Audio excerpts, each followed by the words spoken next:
Hello student, welcome back to my YouTube channel R classes. तो student, आज के video lecture में हम क्लास 12 केमिस्ट्री के एक बहुत ही मोस्ट इम्पोर्टेंट टॉपिक के को डिस्कस करने जा रहे हैं, जिसका नाम है राउल्ट का नियम। अगर हम बात करें तो आपके केमिस्ट्री का जो फर्स्ट चैप्टर है सॉल्यूशन बोले तो विलयन, उसका यह एक मोस्ट इम्पोर्टेंट टॉपिक है। तो स्टूडेंट, हम स्टार्ट करते हैं। हम आपसे यह वादा करते हैं कि इस वीडियो के खत्म होने तक आप राउल्ट का नियम बहुत ही सिंपल तरीके से एक्सप्लेन कर पाएंगे। तो स्टूडेंट, हम स्टार्ट करते हैं।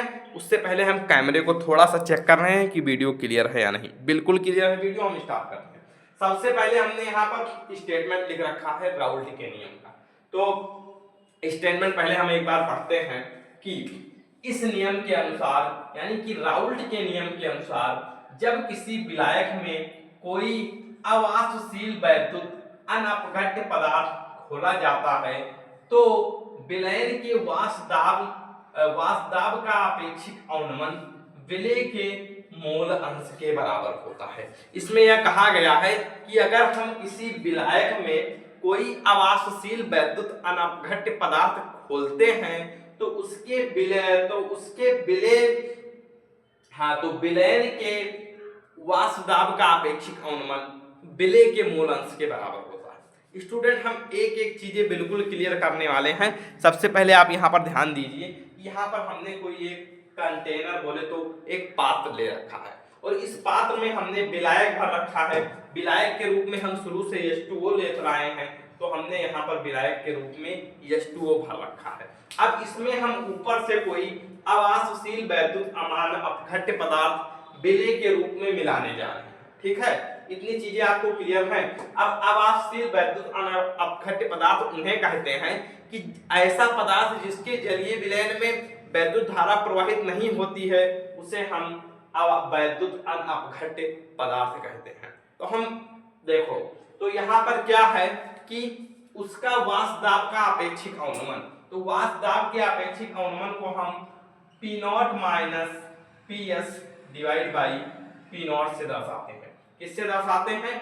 P0 by PS, P0 minus PS divide by P0 is equal to इसका मोल अंश। मोल अंश को हम कैसे दर्शाएंगे? जैसे हमने मोल अंश निकालना बताया था कि मोल अंश कैसे निकालते हैं कि जिसके मोल निकालने हैं उसके मोल डिवाइड बाई विलयन के कुल मोल। तो हम यहाँ पर किसके विलय के मोल अंश के बराबर होता है, तो हमने ऊपर सबसे पहले विलय का मोल लिख रखा है, देन हमने विलय का मोल प्लस में विलायक का मोल लिख रखा है।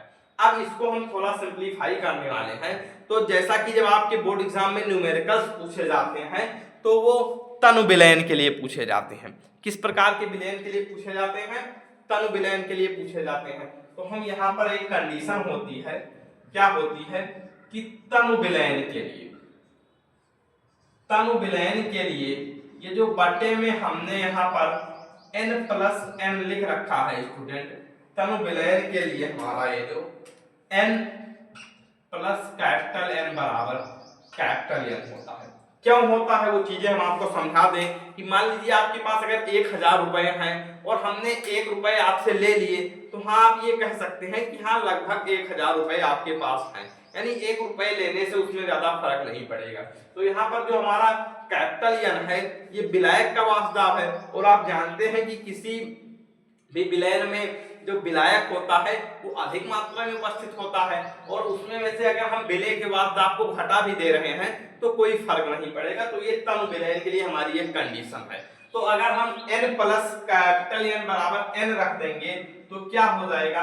P0 minus PS divide by P0 is equal to n upon capital N। ये हमारा फॉर्मूला हो जाएगा। अब इसको जब हमने आपको बताया था कि n हमारा यहाँ पर क्या है? मोल है। और मोल कैसे निकालते हैं? मोल का फॉर्मूला हमने आपको पहले ही क्लास में बता दिया कि मोल बराबर होता है भार बटा अणुभार के। मोल किसके बराबर होता है स्टूडेंट? भार बटा अणुभार के बराबर होता है। तो हम यहाँ पर विलय के मोल निकालने वाले हैं, तो यानी कि हमको विलय का भार रखना है, तो P0 minus PS divide by P0 is equal to, अब हम यहाँ पर विलेय का भार रख रहे हैं स्मॉल w बटे में स्मॉल m। विलेय का भार बटे में विलेय का अनुभार, बटे में अब हम इसका मोल निकालने वाले हैं, विलायक का मोल निकालने वाले हैं। तो यानी विलायक का भार बटे में विलायक का अनुभार, और यही हमारा फॉर्मूला है जो कि राउल्ट का नियम है। इसको हम थोड़ा और सिंप्लीफाई कर रहे हैं तो क्या हो जाएगा, P naught minus PS divide by P naught is equal to small w upon में स्मॉल m। इसको ऊपर ले जाएंगे तो उल्टा हो जाएगा और हम इस तरीके से इसको यहाँ पर लिख देंगे। और यही हमारा राउल्ट का नियम है जिस पर आपके बोर्ड एग्जाम में न्यूमेरिकल्स पूछे जाते हैं स्टूडेंट। अगर हम बात करें तो एक ना एक न्यूमेरिकल इस पर हर साल पूछा जाता है, तो इसको आप एक बार अच्छे से फॉर्मूले को देखिए कि किस तरीके से फॉर्मूला है और इस पर आपको न्यूमेरिकल पूछे जाएंगे।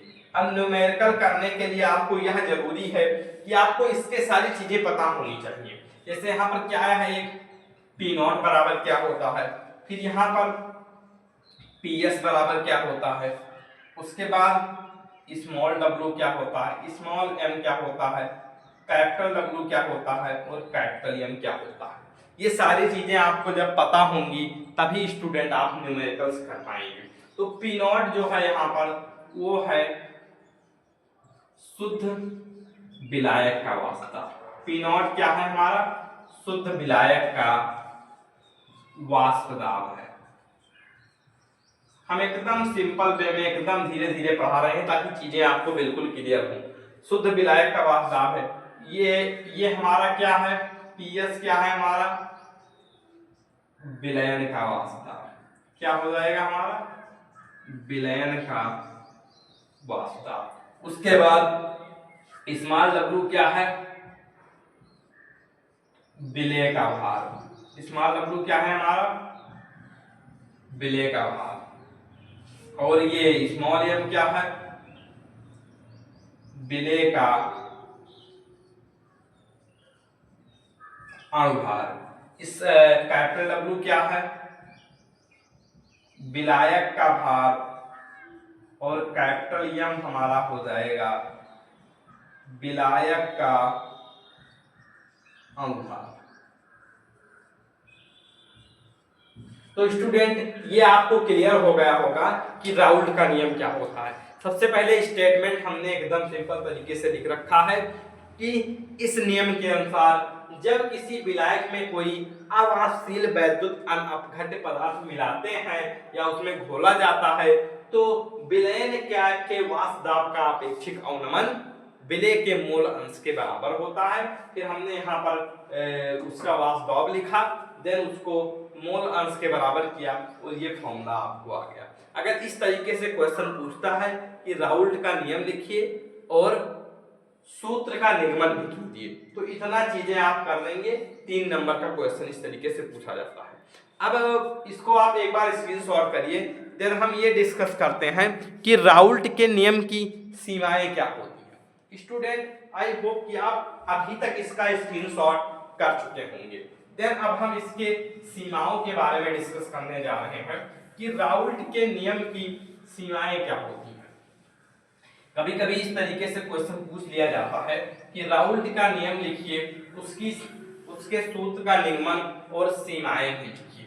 तो हम यहाँ पर क्या डिस्कस करने वाले हैं अब स्टूडेंट कि राउल्ट के नियम की सीमाएं क्या होती हैं। तो सबसे पहली सीमा है कि यह वैद्युत अनअपघट्य पदार्थ के विलयन पर लागू होता है।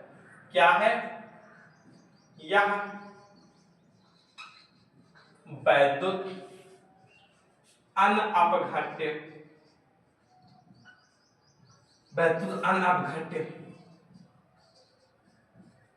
पदार्थ के विलयन पर लागू होता है। कहाँ लागू होता है, वैद्युत अनअपघट्य पदार्थ के विलयन पर लागू होता है। दूसरा इसकी सीमाएं क्या है कि इसमें आपका ताप स्थिर रहना चाहिए। इसमें जो हमारा ताप है, ताप स्थिर रहना चाहिए। तीसरी सीमाएं क्या है कि इसमें आपका यह जो है सिर्फ तनु विलयन पर लागू होता है। यह नियम, या इस तरीके से लिखिए कि यह नियम तनु विलयन पर लागू होता है। यह नियम किस पर लागू होता है?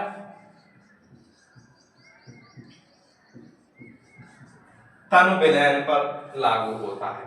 फिर वह यह आवासशील विलेय पदार्थ के विलयन पर लागू होता है। यह नियम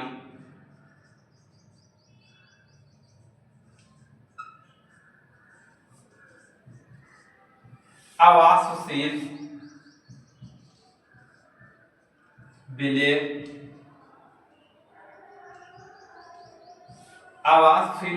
पदार्थ के